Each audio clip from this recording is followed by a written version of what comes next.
The night I turned 30, I received a letter with no postmark. It was on my kitchen table when I woke up. I live alone. The doors were locked. The windows were closed. But there it was, a cream-colored envelope with my name written in handwriting I didn't recognize. Inside, a single sheet of paper. 3 words: check the attic. I didn't have an attic. My apartment was on the 4th floor of a building that had been converted from a factory. The ceilings were high, but there was no crawl space, no pull-down ladder, no door to any upper level. I'd lived there for 6 years. I knew every inch, no attic. I threw the letter away. I went to work. I forgot about it. The next morning, the letter was back. On my kitchen table, same envelope, same handwriting, same 3 words. I checked the locks. Still bolted. I checked the windows. Still sealed. I threw the letter away again. That night, I slept with a knife under my pillow. I woke up because something was dripping. Water, coming from the ceiling. A slow, steady drip onto my bedroom floor. I turned on the light. Above my bed, in the plaster, was a crack. A small crack, maybe 6 inches long. Water seeped through it, dark and thick, pooling on the hardwood. I touched it. It wasn't water, it was warm, sticky, and it smelled like iron. I called my landlord. He came the next morning. He looked at the crack, touched the liquid, sniffed his fingers. He said it was a leak from the roof. He said he'd send someone to fix it. He didn't ask why a roof leak would smell like blood. That night, the crack was longer, a foot maybe. The dripping was faster. I put a bucket under it. By morning, the bucket was full of dark, thick liquid. I poured it down the toilet. It left a stain in the porcelain that wouldn't scrub off. The letter came again on the 3rd day. I hadn't thrown it away this time. It was on the table, waiting. 3 words. Check the attic. I looked up at the ceiling. The crack was longer now. It had spread overnight, branching out like veins, thin lines radiating from the original split. The dripping had stopped, but I could hear something. Scratching. Soft and rhythmic, like fingernails on the other side of the plaster. I went to the hardware store. I bought a hammer, a crowbar, and a flashlight. I came home. I stood under the crack. I raised the crowbar. I didn't want to. Every instinct told me to leave, to call a priest, to burn the apartment down. But the scratching was louder now, and underneath it, I could hear something else. A voice, muffled, faint, but unmistakably human, saying my name. I drove the crowbar into the ceiling. The plaster crumbled. Dust and debris showered down. I made a hole, just big enough to see through. I aimed my flashlight into the dark. There was an attic. Above my apartment, where no attic should be. I could see floorboards, old and dusty. I could see beams thick with cobwebs, and I could see a door. A small wooden door at the far end of the space, painted black, with a brass handle that gleamed in the light. The scratching came from behind the door. The voice came from behind the door. "Come up," it said. "Come up. I've been waiting."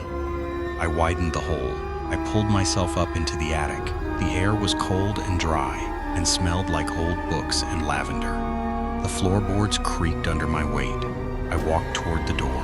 The scratching stopped. The voice stopped. Everything went silent. I touched the brass handle. It was warm. I turned it. The door swung open. Inside was a room, not an attic room, a bedroom. My bedroom, the one I had just climbed out of. The same bed, the same dresser, the same window with the same view of the street, but different, older.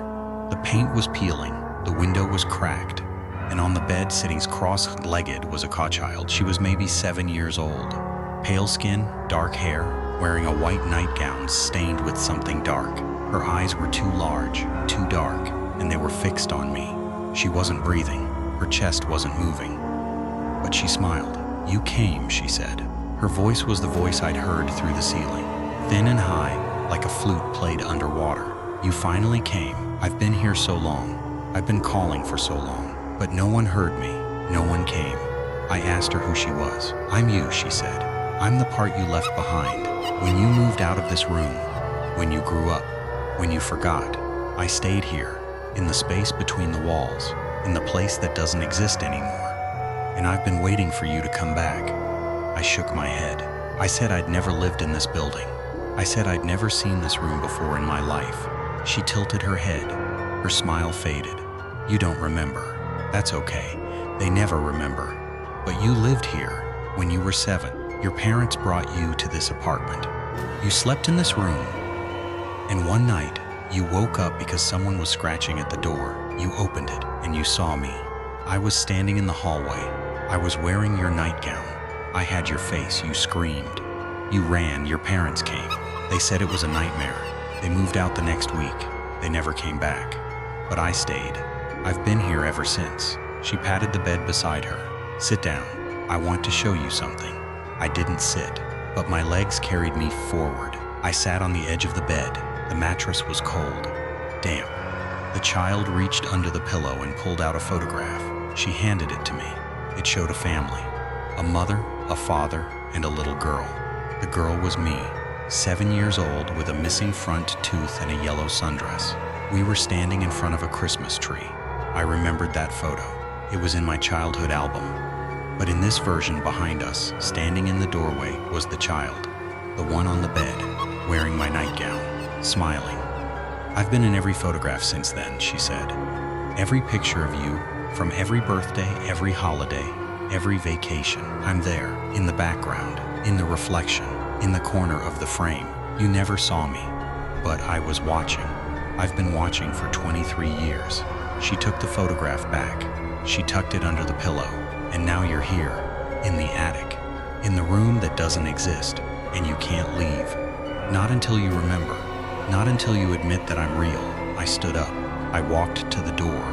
I stepped out of the room and into the attic. The door behind me slammed shut. The brass handle turned on its own. I tried to open it. It was locked. I turned around. The attic was different now. The floorboards were gone. The beams were gone. I was standing in a hallway, a long, narrow hallway with walls made of mirrors. In every mirror I saw myself, but each reflection was different.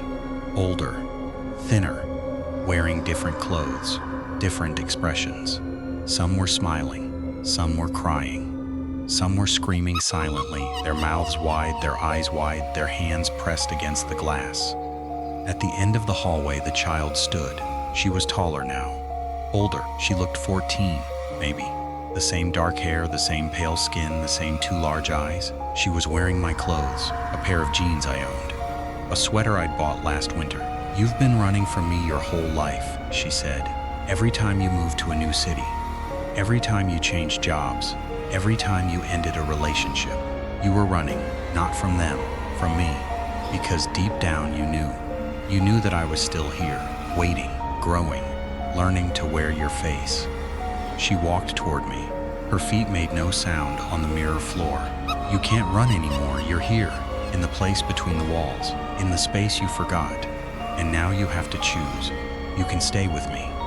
You can live in the mirrors with all the other versions of yourself, or you can go back. But if you go back, you have to take me with you. You have to let me out. You have to let me be seen. I asked her what would happen if I said yes. She smiled. I'll be you. Not all the time, just sometimes. When you're alone, when you're tired, when you're looking in the mirror and not paying attention, I'll slip in. I'll wear your face. I'll walk your streets. I'll talk to your friends. They won't know the difference, neither will you, not at first. But slowly you'll forget which one is real. You'll forget which one was here first, and eventually, you'll be the one in the mirrors, and I'll be the one in the world.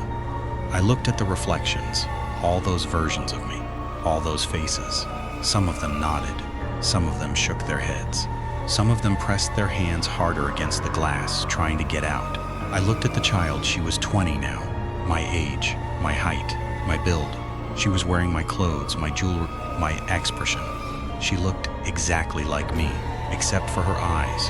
Her eyes were darker, deeper, like wells that had no bottom. Make your choice, she said. I closed my eyes. When I opened them, I was lying in my bed, in my apartment, on the 4th floor. The ceiling was intact. No crack, no water, no blood. The letter was gone.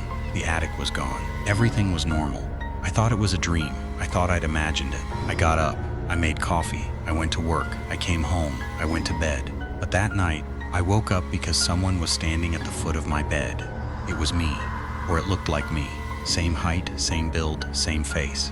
But her eyes were darker, deeper, and she was smiling. You chose to go back, she said, but you didn't choose to leave me. You just closed your eyes. That's not a choice, that's a delay. She sat on the edge of my bed. The mattress dipped under her weight. She was solid, real. I'm not going to hurt you. I'm not going to take you. I'm just going to stay, right here. In your apartment, in your life, in your mirrors. And every day you'll see me a little more. Every day I'll be a little closer. Until one day, you won't be able to tell the difference between us. She reached out and touched my cheek. Her hand was warm. Don't be afraid, she said. I'm not a monster. I'm just you, the you that you left behind, the you that you forgot, the you that's been waiting in the attic for 23 years, watching you live your life, wishing you'd come back. She lay down beside me. She pulled the blanket over herself. Go to sleep, she said. I'll be here when you wake up. I'll always be here now. I didn't sleep. I lay there staring at the ceiling as the thing beside me breathed slowly and deeply, its chest rising and falling in perfect rhythm with mine. In the morning, she was gone. The bed was empty. The apartment was quiet. I checked the mirrors. My reflection was alone. But the attic door is still in my ceiling. I didn't close it. I couldn't. The plaster won't hold.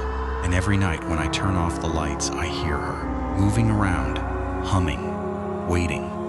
Last night, I looked in the bathroom mirror. My reflection blinked a second too late, and when I leaned close, I saw something behind me, in the reflection of the hallway. A figure, standing in the shadows, wearing my clothes, smiling. I'm writing this because I need someone to know, not because I think it will help, but because if I tell the story, maybe I'll remember which one of us is real.